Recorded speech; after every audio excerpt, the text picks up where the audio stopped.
ইরানের খোমেনি হত্যা করা হলো। খোমেনিকে তার জন্য দোয়া করা যাবে কিনা, তার জানাজা পড়া যাবে কিনা।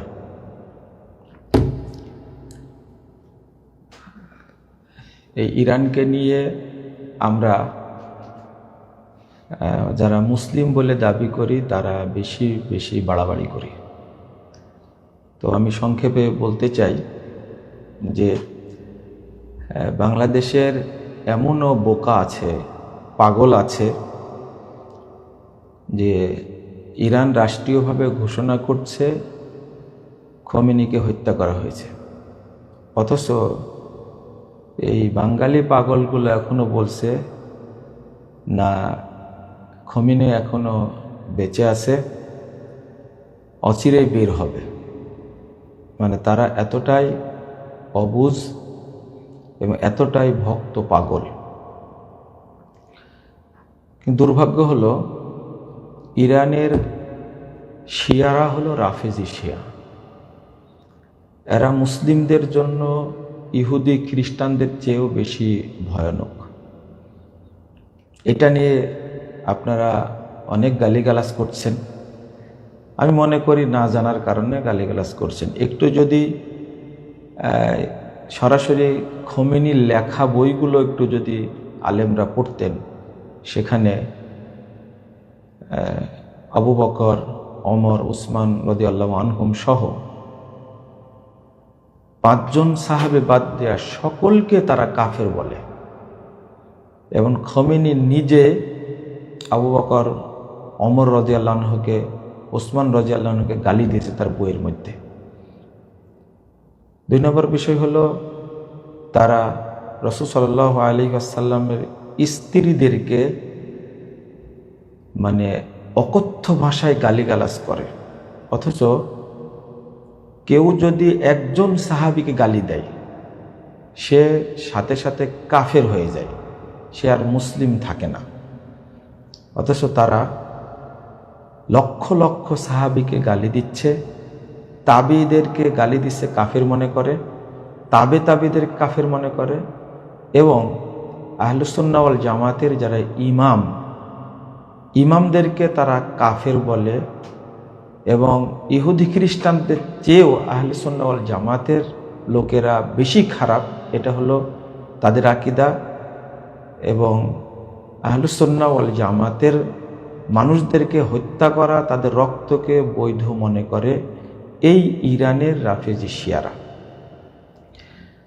তো আপনি তার জন্য দোয়া করবেন, সমস্ত সাহাবীকে কাফের বলে যে তার জন্য আপনি দোয়া করবেন, আর তার আবার জানাজা পড়বেন। আমি আল্লাহর কাছে বিশেষ করে দোয়া করি, আল্লাহ যেন এই জামাত ইসলামের এই শিবিরের ভাইদেরকে যেন আল্লাহ হেদায়েত দান করে। তারা শুরুর থেকেই, বহু আগে থেকেই তারা খোমেনিপন্থী, তারা শিয়াপন্থী এবং সৌদি বিরোধী। আল্লাহ এদেরকে হেদায়েত দান করুন। বিশেষ করে আজকে কত হুমকি ধামকি এইগুলো দিচ্ছেন, আমি তাদের জন্য হেদায়েত কামনা করি আর বলি যে আপনারা একটু পড়াশোনা করেন। মা আয়েশাকে যারা বলে আয়েশা ফিন্নার, আয়েশা ফিন্নার, আয়েশা ফিন্নার, আপনি তাদের জন্য দোয়া করবেন? আপনি এটা ভাবলেন কি করে? আর একটা বিষয় হলো, যারা কোরআনুল কারীমকে বিকৃত করেছে, আল্লাহ নাজিল করেছেন 30 পারা, তারা কোরআন বাড়িয়ে করেছে 90 পারা। তাদের কোরআনের আয়াতের সংখ্যা হলো 17,000-এর বেশি। আপনারা শিয়াদের সম্পর্কে না জেনে নিজের ঈমান নষ্ট করছেন। আপনার আকীদাই নাই, আপনি সালাত পড়ে সিয়াম রেখে কি করবেন? তাহাজ্জুদ পড়ে কি করবেন? আর একটা গুরুত্বপূর্ণ বিষয় হলো, সেটা হলো আপনার আগের ইতিহাস জানতে হবে। এই ইরান 1979 সাল থেকে নিয়ে ধ্বংস করেছে ইরাককে, ইরাকের পারমাণবিক কর্মসূচিকে ধ্বংস করেছে ইসরায়েলের মাধ্যমে। এই ইরান ধ্বংস করেছে আফগানিস্তানকে। যখন আফগানিস্তানে আমেরিকা হামলা করে তখন ইরান কোথায় গেছিল? এই ইরান ধ্বংস করেছে ইয়ামানকে, এই ইরান ধ্বংস করেছে সিরিয়াকে। প্রত্যেকটা জায়গায় নুসাইরি শিয়া, যাদেরকে আলাবি বলে, ইয়ামানে হুসি শিয়া, এদেরকে অর্থ এবং অস্ত্র দুইটাই দিয়ে ধ্বংস করেছে। ইরানকেও ধ্বংস হতে হবে এবং ওই আমেরিকা ইসরায়েল দেশে ধ্বংস হবে, এটা ইতিহাস, এটা আপনাকে মেনে নিতে হবে। প্রথম বড় ব্যাপার হলো, বড় বিষয় হলো যে আরো পূর্বের ইতিহাস দেখেন, যে বাগদাদ জ্ঞান কেন্দ্র, এই জ্ঞান কেন্দ্রকে নষ্ট করেছে কারা? এর জন্য দায়ী হলো শিয়ারা। আপনি আমি বুঝি না, জানি না বলেই আজকে খুব মায়া কান্না কাঁদছেন, কিন্তু এর আগে কেন করেননি? আপনি একটু হিসাব করে দেখেন, যে ইতিহাসগুলো একটু পড়ে দেখেন। বড় কথা, যখন ইউক্রেন এবং রাশিয়ার যুদ্ধ চলছে তখন আপনি কার পক্ষে? আপনি তো কারো পক্ষেই না। আপনাকে এই আকিদা পোষণ করতে, এটা আহলে সুন্নাত ওয়াল জামাতের আকিদা, যে রাফেজি শিয়ারা ইহুদি খ্রিস্টানের চেয়েও মুসলমানদের জন্য বেশি ভয়ঙ্কর, এই আকিদা আপনার থাকতেই হবে। তাহলে আজকে ইসরায়েলের সাথে ইরানের লাগছে, আমার তাতে কি যায় আসে? আমি কার পক্ষ অবলম্বন করব? আপনি বলবেন যে ইরানকে যদি ধ্বংস করে তার দ্বারা ক্ষতিগ্রস্ত হবে সৌদি আরব, ক্ষতিগ্রস্ত হবে কুয়েত, বাহরাইন। ক্ষতিগ্রস্ত কিসের ক্ষতিগ্রস্ত তো করেই ফেলেছে, একটার পর একটা সবগুলো তো মেরেই ফেলেছে। আমরা এখানে দুইটা কথা বলবো। ইমাম আউজাই রাহিমাহুল্লাহ তিনি বলছেন, ইদাল তাকাল ফাজিরু বিল ফাজের ফাক্তাতালা। এক ফাজের, এক অপরাধী যদি আর এক অপরাধীর সাথে মারামারি করে, ফাআহলাকাল্লাহু আহাদাহুমা, যদি তাদের একজনকে আল্লাহ ধ্বংস করে, ফালহামদুলিল্লাহ, তাহলে বলবো আলহামদুলিল্লাহ। ওয়াইদা আহলাকাহুমা জামিআ, যদি আল্লাহ এই দুই কাফেরকেই যদি হত্যা করে, বলবো ফালহামদুলিল্লাহি কাসীরা। ইমাম আউজাই রাহিমাহুল্লাহর বক্তব্যটা পেশ করেছেন ইমাম যাহাবী রাহিমাহুল্লাহ সিয়ারু আলাম আর নুবালার মধ্যে 8 নম্বর খণ্ডের 458 পৃষ্ঠা। ইমাম ইবনে তাইমিয়া রাহিমাহুল্লাহ তিনি বলছেন তার ফতোয়ার মধ্যে 28 নম্বর খণ্ডের 546 পৃষ্ঠা, ইদাক্তাতালা তাইফাতে মিনাল কুফার ফাল মুসলিমু ইয়াফরাহু বিইকতিতালিহিম, যখন কাফেরদের মধ্যে যখন যুদ্ধ লাগবে, তখন দুই দল, কাফেরদের দুই দল যখন যুদ্ধ করবে, তখন মুসলিমরা আনন্দিত হবে, খুশি হবে। ওয়ায়াকুল, এবং বলবে, মুসলিম ব্যক্তি বলল, আলহামদুলিল্লাহিল্লাযী ইউসাল্লিতু যালিমিনা বা'দাহুম আলা বা'দ,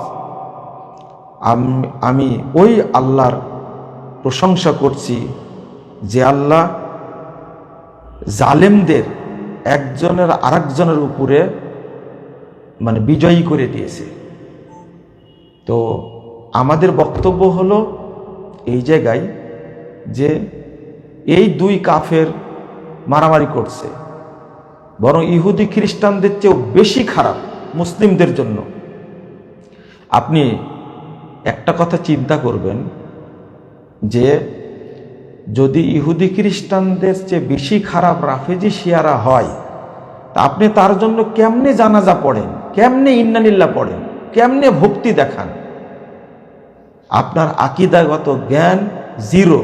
মনে করতাম বাংলার মুসলিমরা অধিকাংশ মুসলিম, এখন বিচার বিশ্লেষণ করতে দেখবেন মুসলিমদের সংখ্যা খুব কম, অধিকাংশ শিয়া। আর সাধারণ শিয়া না, এরা হল রাফেজি শিয়া, অর্থাৎ পৃথিবীর মধ্যে সবচেয়ে নিকৃষ্ট জাত যারা, তারা হলো রাফেজি। আপনি মুসলিম বলে দাবি করেন, অথচ অন্তরে আপনি এই রাফেজি শিয়াদেরকে ভক্তি করেন। আর একটা জিনিস খেয়াল করেন, আপনি একটা বক্তব্য বের করেন তো, যে ইহুদি খ্রিস্টানদের যারা নেতা, ধরেন আমেরিকার প্রেসিডেন্ট ট্রাম্প, সে আবু বকর রাদিয়াল্লাহু আনহুকে গালি দিয়েছে, সে বিশ্ব সন্ত্রাসী। ট্রাম্প বিশ্ব সন্ত্রাসী, এতে কোনো সন্দেহ নাই। ইরানে সে হামলা করছে, এটা হামলাটা অন্যায়, এতে কোনো সন্দেহ নাই।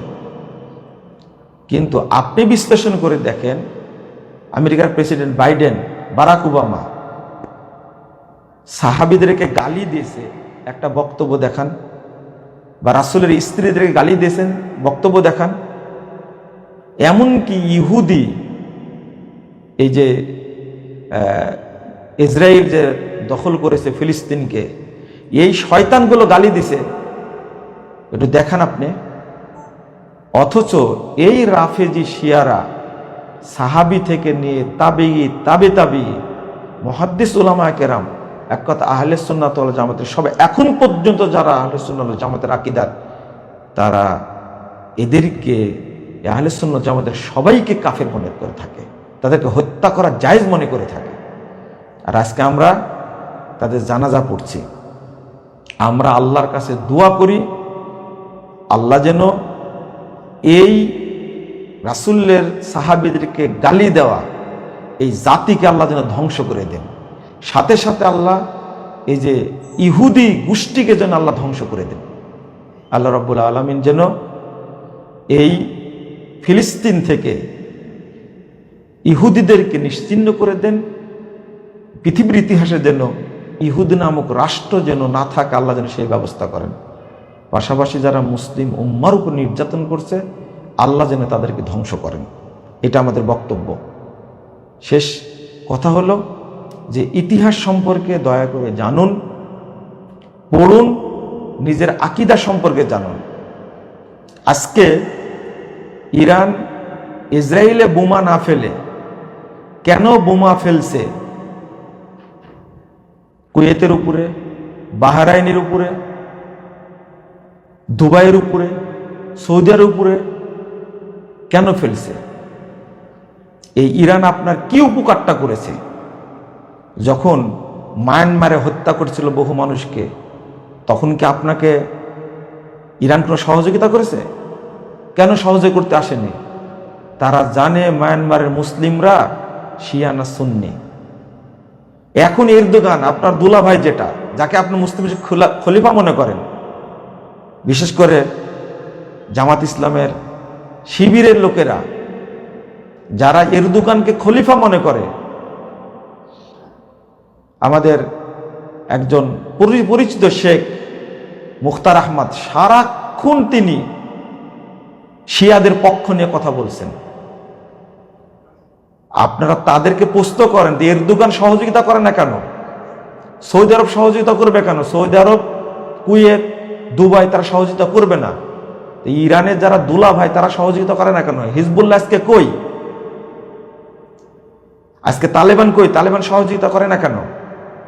আপনি এটাও জেনে রাখবেন, পাকিস্তানে যে গতদিন হামলা হয়েছে, এরা কাদের ঘাঁটি ব্যবহার করে ভারত পাকিস্তানকে হামলা করেছে, এটাও জেনে নিন।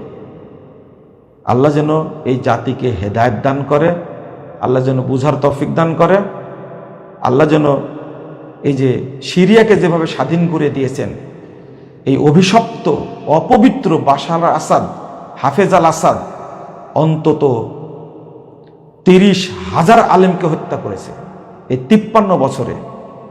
ইয়ামানে 10,000 আলেমকে হত্যা করেছে, সুন্নিদেরকে শেষ করে দিয়েছে, মসজিদকে ভেঙে দিয়েছে। এই খমেনি অন্তত 2 থেকে 3 কোটি মানুষকে হত্যা করেছে। ইরানে আহলে সুন্নাহ ওয়াল জামাতের কোনো মসজিদ নাই, আর আজকে বাংলাদেশে বসে থেকে আপনি ইরানের পক্ষ নিচ্ছেন।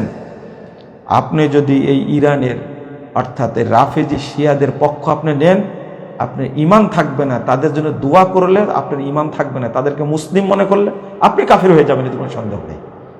শিয়াদের সাথে কোনো আপোষ নাই, এটা মনে রাখবেন। আর মূর্খতার পরিচয় দিবেন না।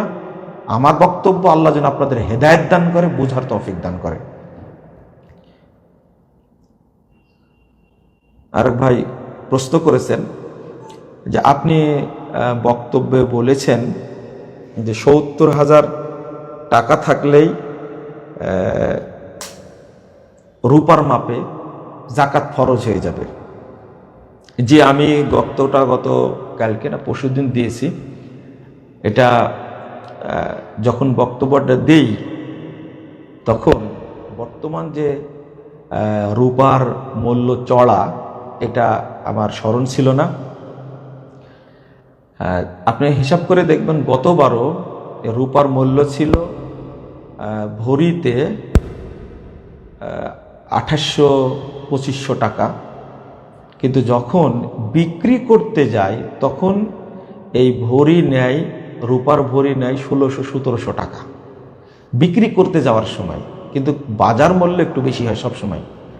তো সেই অনুযায়ী এটা হয় ৭০-৭৫,০০০ বা ৮০,০০০-এর মতো হয়, এই ধারণাই বলেছি। কিন্তু এখন বাজার মূল্য আপনার রূপার ভরি হলো প্রায় ৬,০০০, ৬,৫০০, ৭,০০০-এর মতো।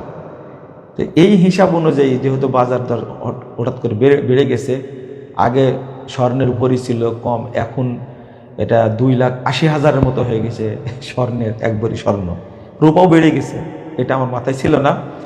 তো আপনার ৫২.৫ তোলা রূপার মূল্য বাজারে বিক্রি করতে গেলে যে মূল্যটা নিবে আপনার কাছ থেকে, ধরেন ৬,০০০, ৬,৫০০ টাকা ভরি হলে এখন ওইটা আপনার ৪,০০০ ধরতে পারেন, বা আপনি যেটা বুঝবেন সেই অনুযায়ী এখন ৩,২০,০০০ এইরকম যদি কারো কাছে অর্থ থাকে, বা স্বর্ণ রূপা টাকা মিলে যদি, জমানো টাকা মিলে যদি কারো ৩,২০,০০০-এর মতো থাকে বর্তমান বাজার মূল্যে, তার উপরে জাকাত ফরজ হবে।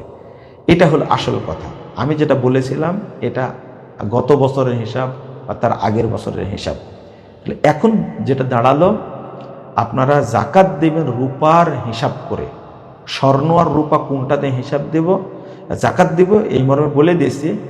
কারণ দুইটাই হাদিসে আছে, কিন্তু উলামায়ে কেরাম, মুহাদ্দিস উলামায়ে কেরাম বলেছেন যে যেটার হিসাব করলে গরিবরা, দরিদ্র, অসহায়, মিসকিন ও এতিমরা উপকার বেশি পাবে, তাদের হিসাবটা করে, সেই হিসাবটা করে জাকাত দিতে হবে। তাহলে দেখা যাচ্ছে যে রূপার হিসাবটা করলে গরিবরা বেশি উপকৃত হবে। এই জন্য কোনো ব্যক্তির কাছে যদি ৩,২০,০০০-এর মতো টাকা থাকে, তাহলে ওই ব্যক্তির উপরে জাকাত ফরজ হবে। এবং এই দুটো মিলে, মনে করেন আপনার স্বর্ণ আছে ২ ভরি বা ১ ভরি, আর রূপা আছে, আর পাশাপাশি টাকা আছে। যেটাই রূপা সেটাই স্বর্ণ, সেটাই টাকা, যেটাই টাকা সেটাই রূপা, সেটাই স্বর্ণ। আশা করি বুঝতে পেরেছেন। এই হিসাব করে জাকাত দিবেন। বারাকাল্লাহ ফিকুম ওয়া জাযাকুমুল্লাহ খায়রান। আরেক ভাই প্রশ্ন করেছেন যে বেদাতি মাদ্রাসা মসজিদে দান করা যাবে কি? দেখুন, দান যেটা করবেন বা জাকাত যেটা দিবেন, এটা অবশ্যই আপনি জেনে দিবেন। জাকাতটা অবশ্যই জেনে দিবেন যে আমার জাকাতটা আদায় হবে কি না, এটা আপনার একটু ভাবার বিষয়। যেখানে জাকাতের পয়সা দিলে আল্লাহ রাসূলকে অপমান করা হবে, বেদাতকে উৎসাহিত করা হবে, সে সমস্ত প্রতিষ্ঠানে জাকাতের পয়সা দেওয়া যাবে না। ওই সমস্ত মসজিদে দান করতে পারবেন না যে সমস্ত মসজিদে শিরিকের চাষ হয়, বেদাতের চাষ হয়, বেদাতে এবং শিরিকে আকিদার চাষ হয়, এই সমস্ত মসজিদে কখনোই দান করা যাবে না। রমাদান মাস দানের মাস, কিন্তু আমাদের অনেক ভাই না বুঝে দান খায়রাত করেন এমন জায়গাতে যেখানে দান করলে পাপ হবে, অবশ্যই পাপ হবে। কারণ আপনি যে এতিমখানায় বা হেফজখানায় আপনি দান করলেন, সেখানে তারা বেদাতি শিক্ষা দিচ্ছে, কুফুরি শিক্ষা দিচ্ছে, শিরিক শিক্ষা দিচ্ছে, যেমন আকীদাগত শিক্ষা দিচ্ছে ওই সমস্ত প্রতিষ্ঠানে যে আল্লাহ সর্বত্র বিরাজমান, নাউজুবিল্লাহ। এই আকীদাকেও পোষণ করলে সে কাফের। শিক্ষা দিচ্ছে মাদ্রাসাগুলোতে যে আল্লাহ নিরাকার, এটা কুফুরি আকীদা। এই আকীদাকে পোষণ করলে সে কাফের। যে ইমামরা বক্তব্য দিচ্ছে মসজিদে যে আল্লাহ নবী মরেইনি, এই বক্তব্য যে দিবে সে কাফের। আল্লাহ রসুল মারা গেছেন এটা বিশ্বাস করতে হবে। বিশ্বাস করে নবী মানে কবর থেকে আমাদের উপকার করে থাকেন, আমাদের কথা শুনেন এবং আমাদের হাজাতগুলো পূরণ করেন, এইগুলো সব কুফরি আকীদা। যে সমস্ত জায়গায় এই সমস্ত আকীদা শিক্ষা দেওয়া হয়, আল্লাহ নবী গায়েব জানতেন, পীর ফকিরাও গায়েব জানে, তারা কবর থেকে আমাদের উপকার করে, এগুলো সব কুফরি আকীদা। যে সমস্ত প্রতিষ্ঠানে মাদ্রাসা এই সমস্ত আকীদা শিক্ষা দেওয়া হয়, আপনি সেখানে দিলেন মানে আপনি শরীয়তের অপমান করলেন, আল্লাহকে অপমান করলেন, রাসূলকে অপমান করলেন। আপনি সেখানে 1 টাকাও দিতে পারবেন না। উল্টা দেখেন, বহু আহলুল হাদিস সালাফি আকীদার মাদ্রাসা মসজিদ আসছে, সেখানে তো অনেক অর্থের প্রয়োজন, অনেক এতিমখানা আছে, সেগুলো দিবেন। আপনার অর্থ দিয়ে আপনি পাপী হবেন না। আর একটা জিনিস এখানে বলবো যে একজন ভাই যে এই টঙ্গীর তবলিগের, ইলিয়াসি তবলিগের ফাজাইলে আমল ছাপিয়ে দিয়েছেন 50,000 কপি তার নিজের টাকা দিয়ে। তো এই ব্যক্তি যে ক্ষতিটা করলেন, এই ফাজাইলে আমলের বইয়ের মধ্যে অন্তত আপনার 80% কথা মিথ্যা আছে। কোরআন হাদিস থাকলেও সেটার অপব্যাখ্যা করা হয়েছে।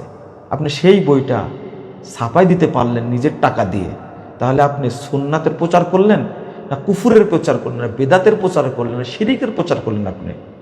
আর তবলিগ এই ফাজাইলে আমলের মধ্যে সুফিবাদ প্রচার করে। সুফিবাদ হলো কুফুরি মতবাদ। এই জন্য আমাদের কথা বলতে হয়, এই সমস্ত কাজে ব্যয় করা যাবে না, দান খায়রাত করা যাবে না। বরং উল্টা আপনি কোরআন এবং সুন্নাহ ভিত্তিক বই অনেক আছে, বাংলাদেশে অনেক আহলে হাদিস আলেম ওলামা আছে, তাদের বই পুস্তক আপনারা প্রিন্ট করেন, আপনারা ছাপাই দেন, তাতে জনগণের লাভ হবে। শিরিকের চাষ করে, বেদাতের চাষ করে আপনার কি লাভ? আল্লাহ বলছেন তাআওয়ানু আলাল বিররি ওয়াত তাকওয়া ওয়ালা তাআওয়ানু আলাল ইসমি ওয়াল উদওয়ান। তোমরা তাকওয়া, ভালো কাজে, নেক কাজে সহযোগিতা করো পরস্পরে, পাপের কাজে, খারাপের কাজে কাউকে সহযোগিতা করো না। এটা তো স্পষ্ট কথা, কিন্তু আমরা জেনেও না জানার ভান করি। আল্লাহ যেন আমাদের বোঝার তৌফিক দান করেন, আমিন। আরেকবার প্রশ্ন করেছেন, ইফতারের পূর্বে সবাই মিলে মুনাজাত করা যাবে কি? ইফতারের পূর্বে সবাই মিলে মুনাজাত করা যাবে কি? আসলে যেগুলো কোরআন হাদিস দ্বারা প্রমাণিত নয়, এগুলো শয়তানের আমল। যেগুলো কোরআন হাদিস দ্বারা প্রমাণিত নয়, দলিল সহি দলিল দ্বারা প্রমাণিত নয়, এগুলো শয়তানের আমল। আপনার সিয়ামটাকে নষ্ট করার জন্য ইবলিশ শয়তান এই পদ্ধতিটা তৈরি করেছে। অর্থাৎ আপনি ইফতারের পূর্ব মুহূর্তে যে সবাই মিলে হাত তুলে দোয়া করবেন, এটা একটা শয়তানের তৈরি ইবাদত, এই ইবাদত করা যাবে না। আপনি সিয়াম অবস্থায় সারাক্ষণ দোয়া করবেন। রাসূল সাল্লাল্লাহু আলাইহি ওয়াসাল্লাম বলছেন যে 3 শ্রেণীর মানুষের দোয়া আল্লাহ ফেরত দেন না। তার মধ্যে একটা হলো as-সায়েম হাত্তা ইফতিরা, অর্থাৎ যতক্ষণ সিয়াম রাখে ততক্ষণ দোয়া করবে, আর ততক্ষণই তার দোয়া আল্লাহ কবুল করবেন। পুরো দিনটা পাচ্ছেন আপনার দোয়া করার। আর যে হাদিসটা এসেছে ইফতারের পূর্ব মুহূর্তে দোয়া কবুল হয়, এই হাদিসটা জয়ীফ হাদিস। এই হাদিসটা সনদে একজন রাবি আছে, সে মাজহুল, মানে জয়ীফের চেয়েও খারাপ। তা আপনি এই হাদিস মানবেন কেন? আপনি সারাদিন দোয়া করেন, কোরআন তেলাওয়াত করেন, দোয়া করেন। আপনি সকালে দোয়া করতে পারেন, আল্লাহ কবুল করবেন, জহর পরে করতে পারবেন, আসর পরে করতে পারবেন, সারাক্ষণ দোয়া করবেন, এটা সহিহ হাদিস। আর যেটা জয়ীফ হাদিস ওইটাই চলছে। আর জয়ীফ হাদিসের সাথে আরেকটা যোগ হয়েছে সবাই মিলে এই মুনাজাত করা, অর্থাৎ সবাই মিলে মুনাজাত করা, এটা হলো শয়তানের ইবাদত। এইটা শয়তান আপনাকে শিখায় দিয়েছে সিয়ামটাকে নষ্ট করার জন্য। কারণ বেদাতের সাথে আপনার কোনো আপোষ করা যাবে না। যখন শরীয়তের সাথে শয়তানি আমল যোগ হয়ে গেল, যখন মানে সুন্নাতের সাথে শয়তানি আমল যোগ হয়ে গেল, তখন সুন্নাতটা নষ্ট হয়ে গেল, এই নেকি আপনি পাবেন না। আল্লাহ রাব্বুল আলামিন বলছেন, ইয়া আইয়ুহাল্লাযীনা আমানু আতিউল্লাহ ওয়া আতিউর রাসূল ওয়া লা তুবতিলু আমালাকুম, তোমরা আল্লাহ রাসূলের আনুগত্য করো, আমলগুলোকে বাতিল করো না। যখন আপনি কোরআন এবং সহিহ হাদিসের মাধ্যমে আমলটা করবেন তখন কবুল হবে। আর যখন আপনি এটা বাদ দিয়ে অন্য কিছু করতে যাবেন তখন আমলটা কি হয়ে যাবে? বাতিল হয়ে যাবে। 33 নম্বর আয়াত সূরা মুহাম্মাদের মধ্যে এসেছে, 10 নম্বর আয়াত সূরা ফাতিরের মধ্যে এসেছে। আল্লাহ রাব্বুল আলামিন বলছেন, ইলাইহি ইয়াসআদুল কালিমুত তাইয়্যিব ওয়াল আমালুস সালিহ ইয়ারফাউহু, আল্লাহর কাছে পৌঁছে কিন্তু সৎ আমলটা, ভালো কথাটা। শয়তানি আমলটা কি ভালো কথা, সৎ আমল? যখনই বেদাত আর সুন্নাত এক জায়গায় হয়ে গেল তখন অটো সুন্নাতের আমলটা বাতিল হয়ে গেল। যখন শিরিক এবং তাওহীদ এক জায়গায় হয়ে গেল তখন তাওহীদটা বাতিল হয়ে গেল। তো এটা কখনো আপনি প্রশ্রয় দিবেন না বেদাতি আমলকে। আশা করি বুঝতে পেরেছেন। আপনি এমনি দোয়া করতে থাকবেন ইফতার পূর্ব পর্যন্ত, কিন্তু সবাই মিলে হাত তুলে দোয়া করার কোনো দলিল পাওয়া যায় না, করবেন না। আরেক ভাই প্রশ্ন করেছেন যে আজান দিলে ইফতার করব, কারণ 3-4-5 মিনিট পরে আজান দেয় অনেক মসজিদে, অথচ ওয়াক্ত আগেই হয়ে যায় না, মানে সময় হওয়ার সাথে সাথে ইফতার করব। এটা তো সারা বাংলাদেশের রোগ। সরকার ঠিক টাইমে ঘোষণা দিলেও আপনারা সেটা মানতে চান না। কারণ গ্রামের এই কাঠমোল্লাগুলো তারা এতটাই মানে গোঁড়া আর এতটাই তারা মানে মূর্খ, তারা সঠিকটা মানুষকে বলবেও না, সঠিকটা বুঝতেও চাইবে না। রাসূলুল্লাহ সাল্লাল্লাহু আলাইহি ওয়াসাল্লাম বলছেন যে রাতের আগমন ঘটে পূর্ব দিকে, আকবাল লাইলু মিন হাহুনা ওয়া আদবারান নাহরু মিন হাহুনা। রাসূল সাল্লাল্লাহু আলাইহি ওয়াসাল্লাম বলছেন যে পূর্ব দিক থেকে রাতের আগমন ঘটে, দিন পশ্চিম দিক বিদায় নেই। ফাইদা ওয়ারাবাতি শামস ফাকাদ আফতারা সাইম, যখন সূর্য ডুবে যাবে তখনই সাইম ইফতার করবে। আপনার লেখা থাকছে সূর্যাস্ত, এটা রাইট টাইম সূর্যাস্ত, যেটা রেডিওতে বলবে, পেপার পত্রিকায় বলবে, এটাই হলো ইফতার করার টাইম। অথচ এখানে সতর্কতামূলক আরও 5 মিনিট যোগ দিচ্ছে, 5 মিনিটের বদলে 6 মিনিট যোগ হয়ে যাচ্ছে। এটাও হলো ইবলিসের ইবাদত। কারণ রাসূল সাল্লাল্লাহু আলাইহি ওয়াসাল্লাম অনেক জায়গায় সতর্ক করেছেন, এটা হলো ইহুদি খ্রিস্টানদের আমল। লিআন্নাল ইয়াহুদা ওয়ান নাসারা ইউআখিরুন, কারণ ইহুদি খ্রিস্টানরা ইফতার দেরিতে করে। আপনি ইচ্ছা করে যদি 1 মিনিট দেরিতে করেন, ইচ্ছা করে, আপনার সিয়ামটা শয়তানি সিয়ামের সাথে, শয়তানি আমলের সাথে সম্পৃক্ত হয়ে গেল, আপনার সিয়ামের নেকি হবে না। 5 মিনিট যদি যোগ করেন ইচ্ছা করে, জানার পরে, আপনার সিয়াম কবুল হওয়ার কোনো সম্ভাবনা নাই। কারণ আপনি শয়তানকে সাপোর্ট করলেন, বিদআতকে সাপোর্ট করলেন। অতএব ওয়াক্ত হয়ে গেছে, আপনি ইফতার করবেন। মনে করেন বহু মানুষ একসঙ্গে ইফতার করছে, তারা 4 মিনিট পরে ইফতার করে, আপনি কি করবেন? প্রথমত এই মাজলিসে যাবেন না। 2 নম্বর, এই মাজলিসে গেলেও আপনি রাইট টাইম ইফতারটা করবেন।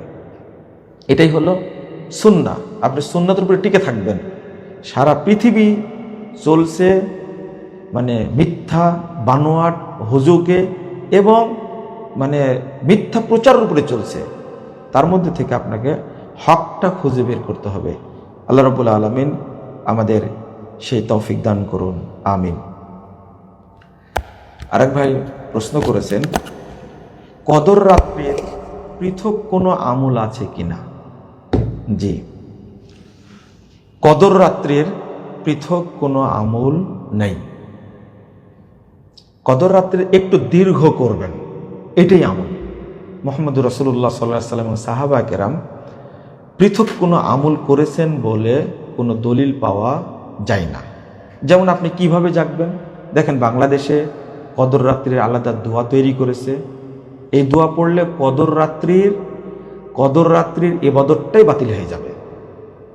কদর রাত্রির নিয়াত তৈরি করেছে, এটা পড়লে আপনার রাত্রির ইবাদতটাই বাতিল হয়ে যাবে। যেমন বাংলাদেশের মানুষের তারাবি বাতিল হয়ে যায়, এমনি 20 রাকাত তারাবির দলিল নাই, জাল দলিল, এমনি তো বাতিল। এরপরে জালকে বাতিল করার জন্য তারাবির নিয়াত তৈরি করেছে, তারাবির দোয়া তৈরি করেছে, তারাবির মুনাজাত তৈরি করেছে, এমনি বাতিল। এই যে নির্দিষ্ট করে 20 রাকাত তারাবি পড়ার হাদিসটা জাল, এমনি বাতিল। আবার এই বাতিলকে বাতিল করার জন্য ইবলিস আরো দোয়া তৈরি করেছে। ঠিক কদরের রাত্রিগুলোর ইবাদত বাতিল করার জন্য ইবলিস অনেক পরিকল্পনা করেছে। তার মধ্যে কদর রাত্রির নিয়াত, কদরের রাত্রির দোয়া, স্পেশাল দোয়া যেগুলো আমরা প্রচার করি বিভিন্ন মাধ্যমে, আপনারা দেখেছেন। তারপরে এতবার ইখলাস পড়তে হবে, এতবার আয়াতুল কুরসি পড়তে হবে। এই বাজে ফজিলতগুলো তৈরি করে ইবলিসের উদ্দেশ্য হলো যারা এগুলো পড়বে তাদের কদর রাত্রিটা বাতিল হয়ে যাবে। এই বাতিল করা উদ্দেশ্য ইবলিসদের। তো আমরা বলবো আপনি কোরআন এবং সুন্নাহ মোতাবেক যদি কদর রাত্রি জাগতে চান, তাহলে আপনি দীর্ঘ সময় যাবত কোরআন তেলাওয়াত করবেন সালাতের মধ্যে। অর্থাৎ অন্য দিন তারাবি পড়তে আপনার সময় লাগে মনে করেন 1 ঘন্টা, 1.5 ঘন্টা, 2 ঘন্টা, কিন্তু কদরের রাত্রিতে আপনি এই তারাবিটাই পড়বেন দীর্ঘ করে। হয়তো এশার পরে শুরু করলেন, পড়তে পড়তে পড়তে এটা 1টা বেজে গেল বা 2টা বেজে গেল, দীর্ঘ করেন আপনি। বা একটু পরে শুরু করলেন, আপনি 4 রাকাত পড়ে বিরতি দেন, বিরতির পরে এবার একটু তেলাওয়াত করেন, একটু দোয়া করেন আল্লাহর কাছে, এরপরে আবার শুরু করেন এইভাবে। কিন্তু স্পেশাল কোনো দোয়া আবার স্পেশাল কোনো ইবাদত কদর রাত্রিতে নাই, যেটা বাংলাদেশে করে থাকে। এটা থেকে বিরত থাকতে হবে। মনে করেন আপনি কোনো সূরা জানেন না, আপনি দীর্ঘ করবেন এই জন্য সূরা ইখলাসই পড়েন অনেকবার, 30 বার, 35 বার, 50 বার পড়েন, আপনি কোনো আপত্তি নেই। সূরা ফালাক মুখস্থ আছে, এটাই আপনি পড়েন, 50 বার পড়েন সূরা ফালাক। আপনার আয়াতুল কুরসিটা মুখস্থ, আয়াতুল কুরসিটা মুখস্থ থাকে, আপনি সালাতে দাঁড়িয়ে আয়াতুল কুরসি পড়েন 30 বার, দেখেন কত টাইম লাগে। এইভাবে সালাতটা দীর্ঘ করবেন। আর একটা, সেজদায় গিয়ে, রুকুতে গিয়ে আপনি দীর্ঘ করবেন। অন্তত সেজদায় গিয়ে আপনি পড়েন, একটু ধৈর্য নিয়ে পড়েন। তো আপনি এত রাকাত সালাত পড়ার সুযোগ পান কোথায়? যারা ইবাদতে দীর্ঘ করে তাদের তো মানে 8-10 রাকাত পড়তেই তো ফজর হয়ে যায়। যেমন সেজদায় পড়েই থাকতেন, কি পড়েন সেজদাতে? রব্বানা আতিনা ফিদ দুনিয়া হাসানা ওয়া ফিল আখিরাতি হাসানাতাও ওয়া কিনা আযাবান্নার। এটা আপনি পড়তেই থাকেন, আল্লাহকে বলতেই থাকেন, রব্বির হামহুমা কামা রব্বায়ানি সাগীরা। আপনি পড়েন তো রব্বির হামহুমা কামা রব্বায়ানি সাগীরা, সেজদায় পড়ে 20 বার পড়েন, কত টাইম লাগে? আল্লাহুম্মা ইন্নাকা আফুবুন তুহিব্বুল আফওয়া ফাআফু আন্নি, এটা পড়তে থাকেন। আপনার 50 বার এটা পড়েন সেজদায় পড়ে, কতক্ষণ সেজদায় পড়ে থাকতে পারেন আপনি? বাংলাদেশের সালাদটা হয়ে গেছে, এটা হলো ব্যবসায়ী সালাদ, ট্র্যাডিশনাল। 20 টাকার সালাদ পড়তে 29 মিনিট সময় লাগে, 20 মিনিট সময় লাগে। এই সালাদ পড়ে এটা আল্লাহর কাছে যাবে না, এটা যাবে শয়তানের কাছে। এটার নাম সালাত না। সালাত পড়তে হবে আপনাকে ধীরে সুস্থে। আর একটা বিষয় হলো, আপনি 2 রাকাত পড়ে আল্লাহর কাছে একটু চাইলেন, কি কি চাওয়ার দরকার সেটা আপনি জানেন। আর কদর রাত্রি জাগতে হবে। রাসূল সাল্লাল্লাহু আলাইহি ওয়াসাল্লাম বলেছেন, মান হরিমা খায়রাহা ফাকাদ হরিম, যে কদর রাত্রির কল্যাণ থেকে বঞ্চিত হলো তাকে সমস্ত কল্যাণ থেকে বঞ্চিত করা হলো। কদর রাত্রি জাগতে হবে, জাগার চেষ্টা করবেন, নফল ইবাদত, কিন্তু এত গুরুত্বপূর্ণ আপনি চিত হয়ে ঘুমাবেন, এটা ঘুমানোর সুযোগ নাই। আপনি আল্লাহর কাছে চাইবেন, কিছু চেয়ে এটা মানে কাটিয়ে দেবেন সময়টা। অবশ্যই কদর রাতগুলোতে খানার আয়োজন করবেন না, বক্তব্যের আয়োজন করবেন না মসজিদে, এটা আর একটা বিদাত, এটা করবেন না। জাযাকুমুল্লাহ খায়রান। এক বোন প্রশ্ন করেছেন যে আমি প্রতি বছর শুধু 27 রাত্রি জাগি, কিন্তু একজনের বক্তব্য শুনলাম যে শুধু 27 রাত্রিতে না জেগে 5 রাত্রি জাগতে হবে। যিনি বলেছেন 5টি কদর রাত জাগার কথা, এটাই সঠিক বলেছেন। 27 তারিখেই কদর রাত্রি হবে, এই ইয়াকিন, এই বিশ্বাসটা থাকা উচিত নয়। বরং বাংলাদেশের মানুষ তো 27 রাত্রি মানে ইবাদতের জন্য জাগে না। এরা যায় মাজারে, এরা যায় পীরের দরগায়, এরা খানকায় যায়, এরা গোরস্থানে যায়, যেখানে গোরস্থানে মসজিদ আছে, পীরের দরগা আছে, সেখানে গিয়ে ইবাদত করে। আর এই পীরদের এই টাইমটা, এই রাত্রিটা একটা ইনকামের মানে ফায়দা হাসিলের রাত। এটা সেখানে তার মুরিদগুলো গিয়ে সেখানে ইবাদত করে। দেখেন, এটা হিন্দুদের আকীদার চেয়েও খারাপ। এটা হিন্দুরা দুর্গা পূজার জন্য যায় মণ্ডপে, তাদের ইবাদত জায়গা পূজা মণ্ডপ।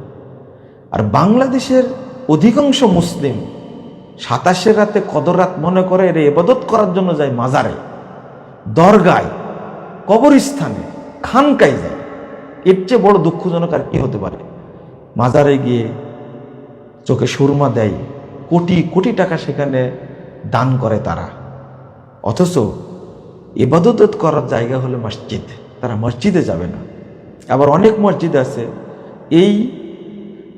এই শুধু একটা রাত সারা রাত জাগবে, বক্তব্য দিবে, তারপরে জিলাপি খেয়ে, পোলাও খেয়ে ওখান থেকে বিদায় নিবে। ইবাদত কই? আপনি তো মিলাদ পড়লেন, ওয়াজ শুনলেন, জিকির করলেন, তাও মাইকে জিকির করছেন। যারা বাড়িতে ইবাদত করে তাদের ডিস্টার্ব করছেন আপনি। তারপর জিলাপি পোলোয়া খেয়ে চলে গেলেন, ও ফজরও পড়ে না ওরা।